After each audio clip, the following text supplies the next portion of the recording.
De l'argent se promène, tout comme Vladimir Zelensky. Affaire à suivre donc.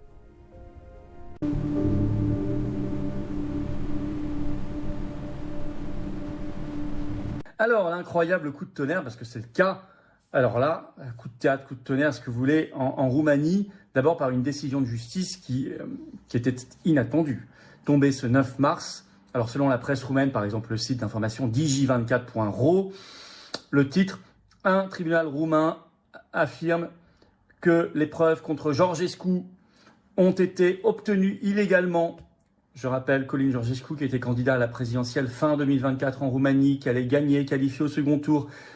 Le 6 décembre, ça a été annulé. L'élection avait lieu le 8. Second tour, les sondages le mettaient à 58%. Il veut sortir de l'UE, de l'OTAN, de l'OMS. Alors, je lis un extrait. La cour d'appel de Bucarest, donc capitale de la Roumanie, a statué qu'une grande partie des preuves à charge contre l'ancien candidat à la présidence Călin Georgescu avait été obtenue illégalement, ce qui a considérablement affaibli le dossier de l'accusation. La décision rendue a conduit à l'exclusion de dizaines de témoignages et de documents connexes soulevant des questions sur l'intégrité de l'enquête visant l'homme politique qui a été empêché de se présenter à la présidentielle malgré sa large avance après le premier tour. Car ensuite, lorsqu'ils ont refait une présidentielle en mai, il a été interdit d'être de nouveau candidat. Alors, il va y avoir une décision importante sous 5 jours. Je vous lis un autre extrait de cet article de presse. Après avoir éliminé ces preuves, les procureurs du parquet général disposent de 5 jours à compter de la communication de la conclusion pour décider de maintenir le renvoi devant le tribunal ou de demander la restitution du dossier afin de rouvrir ce dossier. C'est très, très important. On va suivre dans les heures et les jours qui viennent ce qui se passe. Donc le coup d'État du 6 décembre 2024 a bien eu lieu. C'était bien un coup d'État puisque tout le dossier tombe en miettes, suivi d'un coup monté pour ensuite l'empêcher d'être de nouveau candidat. Car en février 2025, je le rappelle, avec quelques collaborateurs, il avait été arrêté en pleine circulation dans sa voiture par la police. C'est délirant, on avait toutes les vidéos. Georgescu, bien sûr, et ensuite il lui avait été interdit d'être à nouveau candidat pour l'élection présidentielle, sous prétexte, je le rappelle, qu'il aurait eu ingérence russe sur son compte TikTok. Entre-temps, c'était sorti en février cette année, un rapport du Congrès américain a démontré, preuve à l'appui, qu'il n'y avait eu aucune ingérence russe sur son TikTok. Ce qui aurait été d'ailleurs très léger pour annuler une présidentielle entre nous, parce qu'on ne parle jamais de l'ingérence des grands médias, ceux qui ont fait les 40 000 unes de Macron par exemple, mais même, en plus, c'était faux. Donc, voilà.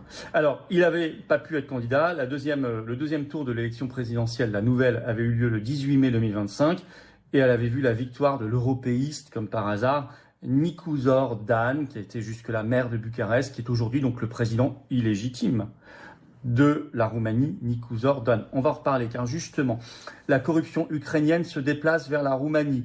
Révélation le même jour, décidément, ce 9 mars, d'une journaliste roumaine d'investigation très connue, Josefina Pascal. C'est elle qui avait révélé déjà l'an dernier la présence des services de renseignement français en Roumanie lors de la dernière élection présidentielle roumaine. Parce que finalement, l'ambassadeur de France en Roumanie avait fini par devoir reconnaître ce qui avait été confirmé aussi par le PDG de Telegram, Pavel Durov. C'est elle qui avait fait le boulot. Alors là, elle a fait de nouveau le boulot, sorti ce 9 mars. Elle a même sorti la vidéo de preuve. Et voilà ce qu'elle révèle.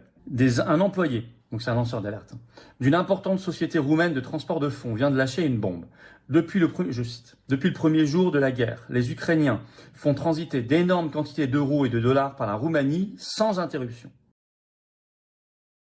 Record hongroise sur un convoi ukrainien transportant 40 millions de dollars, 35 millions d'euros et 9 kilos d'or d'Autriche vers l'Ukraine via la Hongrie. 2 camions blindés remplis de cash physique, des liasses de billets en dollars et en euros, accompagnés de lingots d'or interceptés sur une autoroute près de Budapest. À bord, 7 employés de la banque d'État ukrainienne Oshkat Bank, dont un ancien général des services de renseignement ukrainiens. Ils ont été arrêtés par les autorités hongroises, interrogés pendant quelques heures, puis expulsés vers l'Ukraine. Mais l'argent et l'or, eux, sont restés aux mains de la Hongrie. Kiev accuse Budapest de saisie dit illégal et parle d'un acte hostile. De son côté, le gouvernement de Viktor Orban affirme que ces convois soulèvent des soupçons sérieux de blanchiment d'argent et veut comprendre pourquoi autant de liquidités circulent physiquement à travers son territoire. L'Ukraine affirme au contraire qu'il s'agit de transferts bancaires réguliers organisés avec des partenaires européens pour alimenter son économie en devises physiques pendant la guerre. Car depuis l'invasion lancée lors de la Russienne invasion of Ukraine, les besoins en liquidités ont fortement augmenté dans le pays. Mais une question reste posée, pourquoi transporter des dizaines de millions en billets et en or par camion au cœur de l'Europe en pleine guerre? Des paiements en espèces colossaux, camion après camion, année après année, des milliards d'euros en liquide. La conversation a eu lieu en décembre dernier, 2025, soit plusieurs mois avant que la Hongrie ne décide d'enquêter elle aussi sur les transferts de fonds sur son territoire. On en a parlé récemment, car récemment, 1,3 milliard de dollars au total ont transité par la Hongrie en seulement 2 mois en liquide et en or. Combien de milliards ont transité par la Roumanie? D'où vient cet argent? Qu'est-il advenu de tout cet argent liquide? Est-il possible de retracer chaque paiement en espèces? Pourquoi transporte-t-il autant d'argent liquide? La liste est longue. Fin de citation. C'est effectivement cette révélation qui concerne la Roumanie, qui concerne l'argent ukrainien, est à relier à l'affaire récente en Hongrie, la même affaire. Donc c'est bien tout un système mafieux, véreux, qui est mis à jour.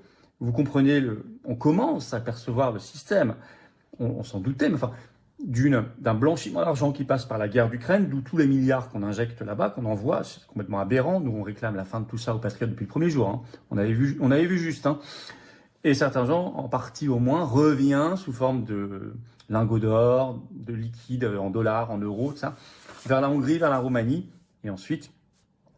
Alors... D'autant que le faux président roumain, Nicu Orban, je dis faux parce qu'il est illégitime, ils ont annulé pour rien la présidentielle, se dévoile, en effet. Il apparaît qu'il est bien là pour appliquer un plan. Car le 12 février dernier, il a déclaré que la Roumanie pourrait, je cite, rejoindre l'euro dans les 3 ou 4 prochaines années, donc 2029 ou 2030, car aujourd'hui la Roumanie a encore sa monnaie nationale, et il a même qualifié cette adhésion de son pays à l'euro de bénéfique. Alors que son prédécesseur à ce poste, qui s'appelait Klaus Iohannis, lui avait toujours été très prudent et refusé de fixer la moindre date pour une éventuelle adhésion de la Roumanie à l'euro. Donc lui, on sent qu'il veut presser les choses. Et justement, cette semaine, il y a déplacement pour aller visiter Nicu Orban. Et c'est ce jour, ce 12 mars, enfin c'est le 12 mars, pardon, c'est ce jeudi. Ça dépend quel jour vous regardez la vidéo, elle sort mercredi 11 mars. Mais c'est ce jeudi 12 mars qu'il y a visite à Nicu Orban de Zelensky, le président ukrainien, pour, objet officiel, je cite, renforcer le partenariat bilatéral de sécurité entre la Roumanie et l'Ukraine. Ok, ça c'est le blabla officiel, la mousse. Est-ce que ce ne serait pas plutôt pour discuter en urgence des révélations qui viennent d'être faites, de toute cette masse d'argent qui a été découverte, de ces révélations d'un lanceur d'alerte, de la nouvelle situation judiciaire créée par le quasi-blanchiment complet de Călin Georgescu, et donc de la lutte politique de la part des résistants roumains qui va reprendre? Est-ce que ce n'est pas pour discuter la situation d'un certain Viktor Orban, qui se présente à sa succession, puisqu'il y a des législatives très importantes en Hongrie, on l'a dit, si vous avez vu les vidéos sur cette chaîne récemment, le 12 avril prochain, car Nicu Orban, là aussi les masques tombent, le président roumain illégitime, comme par hasard, est anti-Orban furieusement, toujours avec les mêmes arguments et les mêmes que Zelensky. Il l'a révélé en janvier dernier dans une interview à TVP World, où il déclare, je cite, « Je ne veux pas m'ingérer dans les affaires intérieures de la Hongrie, mais il n'est pas acceptable que la Hongrie essaie d'empêcher le soutien de l'Union européenne à l'Ukraine. » Tiens, les fameux 90 milliards d'euros. Toujours les mêmes arguments. Alors que fomente-t-il? Va-t-il arriver malheur à Viktor Orban? J'imagine qu'il est informé, qu'il prend très soin de lui, qu'il fait attention à sa sécurité. Discute-t-il en panique de ces révélations et sur l'argent qui circule et de cette nouvelle décision judiciaire de la Cour d'appel de Bucarest? Affaire à suivre donc.